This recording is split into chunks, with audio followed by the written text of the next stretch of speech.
दोस्तों, ऑस्ट्रेलिया में प्रवासियों के खिलाफ एक ज़बरदस्त प्रदर्शन हुआ है। एक नहीं, कई शहरों में हुआ है और कई जगह पुलिस से उसकी मुठभेड़ें भी हुई हैं, आंदोलनकारियों की, प्रदर्शनकारियों की। लेकिन सबसे विचित्र बात यह है कि इस पूरे आंदोलन में, प्रदर्शन में टारगेट किया गया भारतीयों को। दोस्तों, भारतीयों के खिलाफ ऑस्ट्रेलिया से बहुत बुरी खबर है। कभी कभी सोचते हैं कि ऐसा हो क्यों रहा है। मार्च फॉर ऑस्ट्रेलिया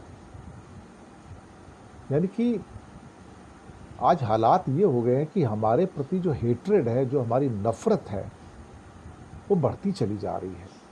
दोस्तों, ऑस्ट्रेलिया में प्रवासियों के खिलाफ एक ज़बरदस्त प्रदर्शन हुआ है।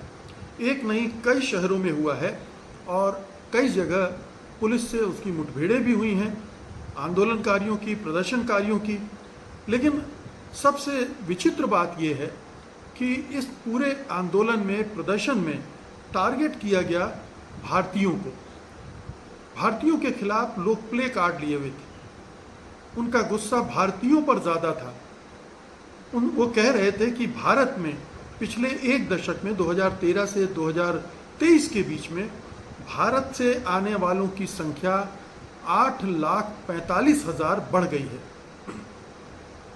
भारतीयों से ये चिढ़ क्यों है और ये कौन लोग हैं जो इस तरह की बातें कर रहे हैं? आज हम इसी पर बात करेंगे। ऑस्ट्रेलिया की आबादी मुश्किल से 3 करोड़ है। 3 करोड़ की आबादी वाले देश में करीब 27 से 28% ऐसे लोग हैं जो विदेश में जन्मे हैं और इसके अतिरिक्त लगभग 48.6% आबादी ऐसी है जिनके माता पिता में से कम एक विदेश में जन्मा था। तो इन आंकड़ों के आधार बनाकर ये प्रदर्शन किए जा रहे हैं। लेकिन ये प्रदर्शन करने वाले हैं कौन? ये प्रदर्शन करने वाले फासिस्ट हैं, नियो फासिस्ट हैं, फासीवादी हैं, जो विदेशियों पर ये आरोप मढ़ रहे हैं कि उनके आने से उनकी स्वास्थ्य सेवाओं पर असर पड़ रहा है, ऑस्ट्रेलिया में शिक्षा व्यवस्था पर असर पड़ रहा है और जो रोजगार हैं वो भी ये प्रवासी हड़प ले रहे हैं। क्योंकि उनका कहना है कि ग्रीक और दूसरे देशों से आने वाले लोग तो इक्का दुक्का हैं, ज़्यादातर भारत से लोग आ रहे हैं, इसलिए वो ये दोष भारतीयों पर मढ़ रहे हैं कि भारतीयों के आने से ये संकट खड़ा हो रहा है। दोस्तों, भारतीयों के खिलाफ ऑस्ट्रेलिया से बहुत बुरी खबर है। कभी कभी सोचते हैं कि ऐसा हो क्यों रहा है। मार्च फॉर ऑस्ट्रेलिया यानी कि आज हालात ये हो गए हैं कि हमारे प्रति जो हेट्रेड है, जो हमारी नफरत है, वो बढ़ती चली जा रही है। मार्च फॉर ऑस्ट्रेलिया जो कि कैनबरा में हुआ, मेलबर्न में हुआ, सिडनी में हुआ, कुछ और शहरों में हुआ और हज़ारों लोगों ने उसमें शिरकत की। ऐसा हो क्यों रहा है? अल्टीमेटली इतनी नफरत क्यों हम हिंदुस्तानियों से? हालांकि कुछ और जो अप्रवासी हैं, जो इमिग्रेंट्स हैं, उनके खिलाफ भी किया गया है। 2023 तक 8,45,000 भारतीय ऑस्ट्रेलिया में रह रहे हैं और पॉपुलेशन मुश्किल से 3 करोड़, पौने 3 करोड़ के आसपास है।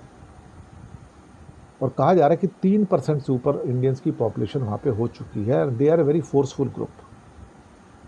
तो मार्च फॉर ऑस्ट्रेलिया की रैलियों में भारतीय मूल के निवासियों को प्रमुखता से दिखाया गया है और उनको निशाना बनाया जा रहा है कि ये लोग यहाँ पर नफरत फैला रहे हैं, ये हमारे देश को बर्बाद कर रहे हैं, इनका ऑस्ट्रेलिया में रहने का कोई अधिकार नहीं है। ये बातें कही जा रही हैं।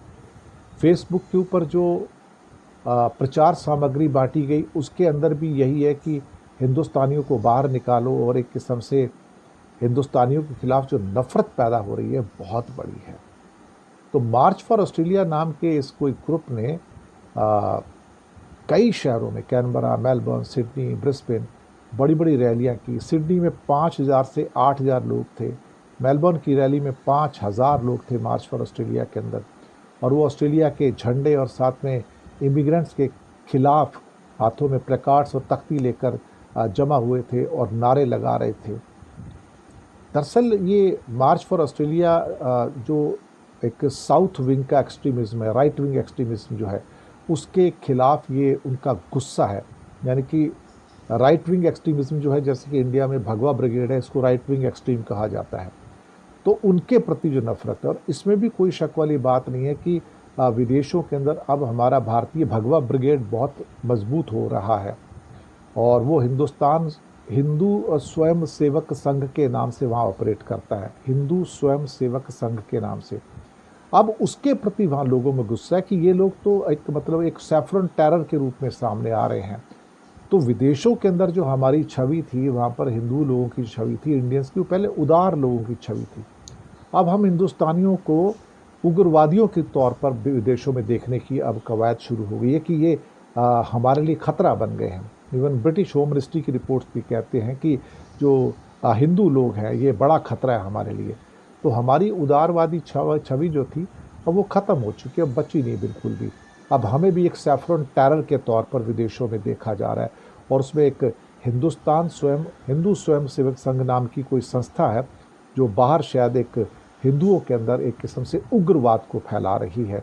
और इन जैसी जो ऑर्गेनाइजेशंस हैं वो भारत का नाम भी बदनाम कर रही हैं और भारत का जो एक क्या कहते हैं कि उदारवादी चेहरा है उसको भी नष्ट कर रही हैं और भारत को एक आतंकवादी रूप में वहाँ पर, हिंदू आतंकवादी रूप में वहाँ पर पेश कर रही हैं।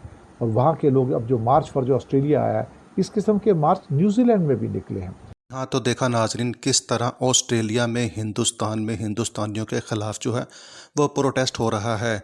ऑस्ट्रेलियंस का ये कहना है कि ये लोग यहाँ पर आकर लॉ एंड ऑर्डर की सूरत हाल को ख़राब करते हैं, यहाँ पर ये लोगों को ऑस्ट्रेलिया में तंग करते हैं, गंद फैलाते हैं, गंदे काम करते हैं, इसलिए हम इनको जो है यहाँ पर बर्दाश्त नहीं कर सकते। तो उनका अब ये कहना है कि इंडियंस को यहाँ से निकलना होगा, तुम बहुत गंदे हो, तुमसे बदबू आती है, तुम निकलो, जाओ अपने मुल्क में, हम ऑस्ट्रेलिया में तुम्हें यहाँ पर और बर्दाश्त नहीं कर सकते। तो इस पर जो है हिंदुस्तानी मीडिया भी काफ़ी सीख पा है कि हिंदुस्तानी लोग वहाँ पर जाकर क्यों ऐसे काम करते हैं कि हमें पूरे देश को जो है वो शर्मिंदगी का सामना करना पड़ता है। लेकिन आप जानते हैं नाजरीन के जिन लोगों की आदतें ख़राब हुई होती हैं वो चाहे अपने मुल्क में हों या मुल्क से बाहर चले जाएं, उनकी आदतें ठीक नहीं होती। तो नाजरीन आपको वीडियो कैसी लगी? वीडियो आपको हमारी अच्छी लगी हो तो वीडियो को लाइक कीजिएगा, चैनल को सब्सक्राइब कीजिएगा। शुक्रिया।